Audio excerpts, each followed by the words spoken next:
it's Miss Jill here, tuning in for Tuesday Family Fun Activity. I hope you guys had a wonderful weekend. It was a pretty one, so I hope you got to spend some time outdoors. I was a little under the weather, so I didn't get to enjoy it like I wanted to, but a little sunshine coming through your windows is always nice. Today, we're going to work on a little activity, but first I want to talk about our activity that we're going to do.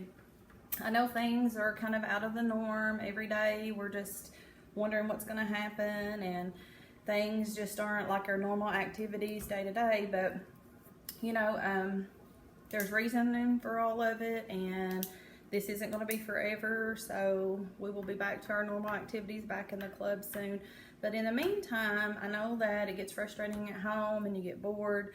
We're going to, like we explained last week, have activities that you all can work on. Me personally, it's been many years since I have done the activity that we're going to talk about today, but this is the perfect opportunity for us to get back in the habit of doing this, and it's writing letters.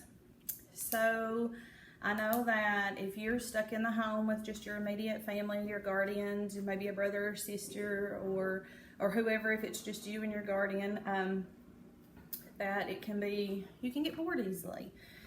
You may have grandparents that you can't visit. You may have a brother or sister you can't visit, cousins, your school friends, your club friends, your club teachers. There's just a lot of people out there that you don't see every day that you might not want to call them, but you can sit down and write letters to them. So first of all, we're going to talk about writing letters, and then second, we're going to talk about addressing an envelope. If there's some of these people that you write the letters to that you have their address, you can address an envelope, stick it in the mail, and mail it to them. Now, I know everybody won't have access to that, but you can write your letters and you can keep them and hand deliver them once this pandemic's over, because that, to me, that is a little bit more personal than even getting it in the mail. So the first thing that we're going to talk about in the letters that we're going to write, and I'll tell you, I've already written my letter, and I've not got to see my mom like I would like to. She lives less than, about 5 minutes away from me, and just during this time or whatever, you know, she's older and has some underlying conditions, and I just don't want to risk, you know, going and visiting, and I just haven't been able to see her like I wanted to, so I chose to write a letter to my mother. Now, I probably will mail my letter because, like I said, I don't know how long it's going to be before I get to see her. So what we're going to start with on a letter writing is your address, how you're going to address your letter. I just put Dear Mom. Well, I put Dear Mama because that's what I call her, but that can be, you could say, say if you want to write me a letter, Dear Miss Jill, or Hello Miss Jill. That's how you're going to address the person that you're writing the letter to. Then you're going to get your opening sentence. You're going to start it off like mine. I said, hello, how have you been? It's been a few days since I have got to talk with you, and I miss you so much. So that was my opening letter to my mom.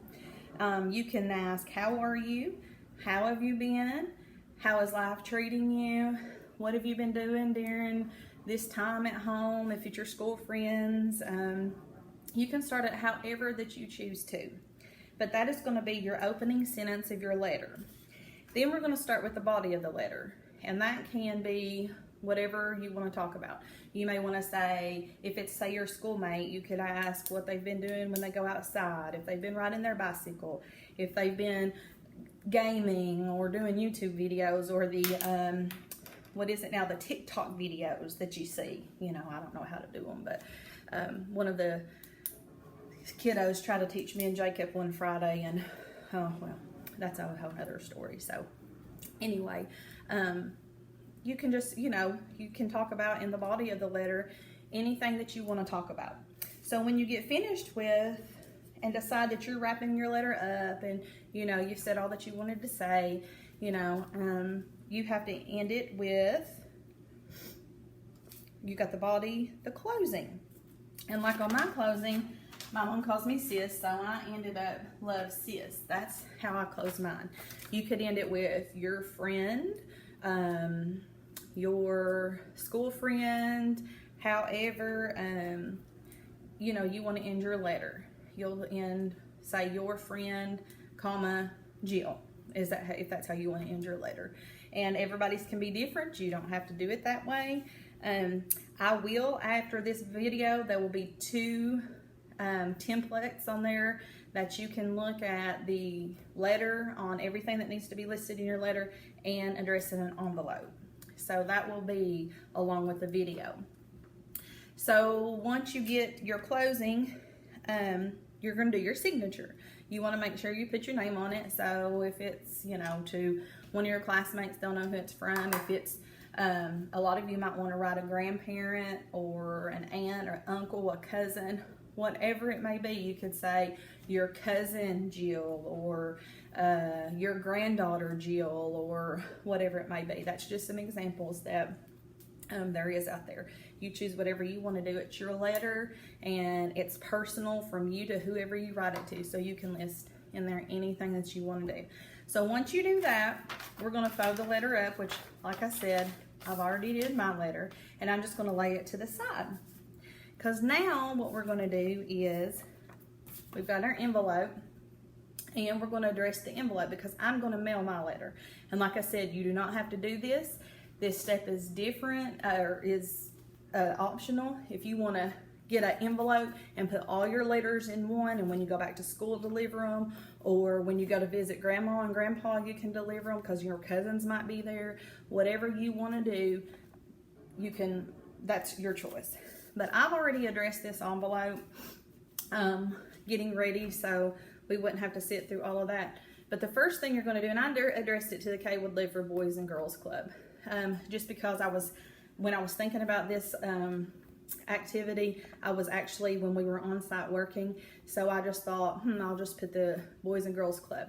Because another thing, if you kiddos want to write any of our staff members letters, this is going to be the address that we're going to use. So feel free to do that, and once we get back, we'll have letters from you kids. Hopefully you'll get there before the letter gets there, but you will have the address to send letters. So what you're going to do first is you're going to start on that's who you're going to send the letter to, the sender line. So I've got Kaywood Ledford Boys and Girls Club. The address is 1 Positive Place, Harlan, Kentucky 40831. So whoever you write your letter to is going to go right here in the middle of the envelope, always. That's the sender, or that's the person it's going to. The sender, which would be me, I'm sending it to the Kaywood Ledford Boys and Girls Club, is up here in the corner. It's in the left-hand corner. And I put my name, my address, and where it's coming from.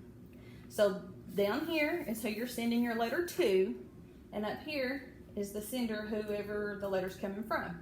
And always remember to include your stamp. It won't go to its proper destination without a stamp. I don't know why they do that to us, but they do. That's so the post office can make money, and that's okay. But you have to have a stamp on it.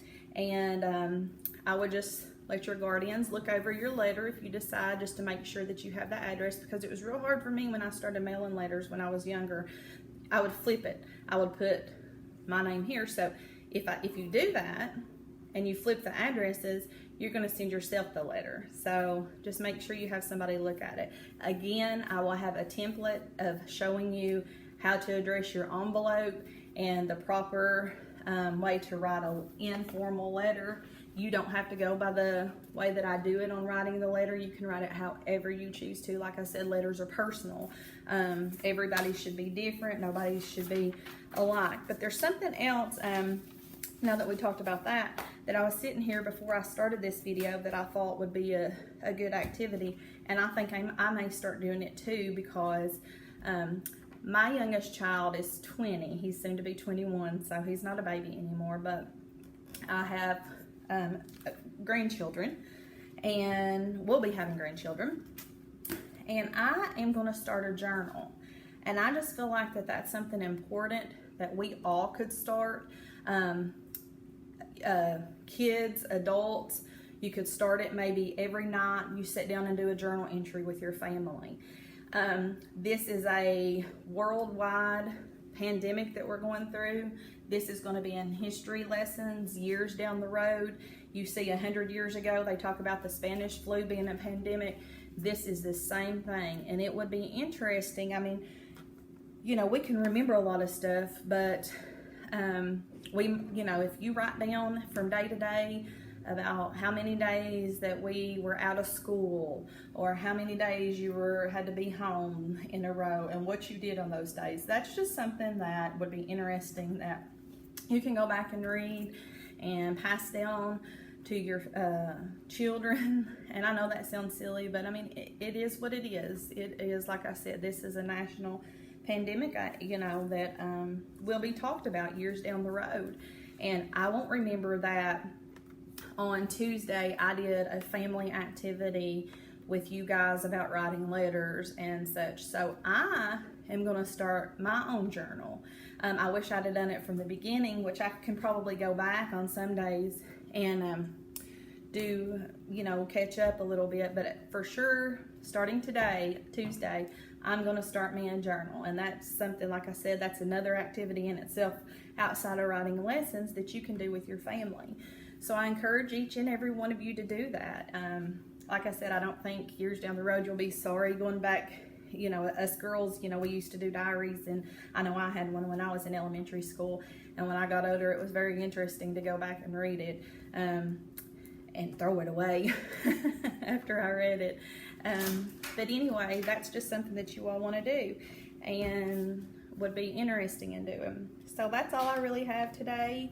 And I will upload, when I upload this video, there will be templates, like it said, for the letter writing and the envelope on how to address that. And again, start the journal if that's something that you'd like to do. I just think that would be very interesting for all of us. That's all I have today, and tune in on Thursday for Family Fun Activity with Miss Jill. Remember, wash your hands, stay safe, and practice social distancing. And I will see you guys on Thursday. Bye.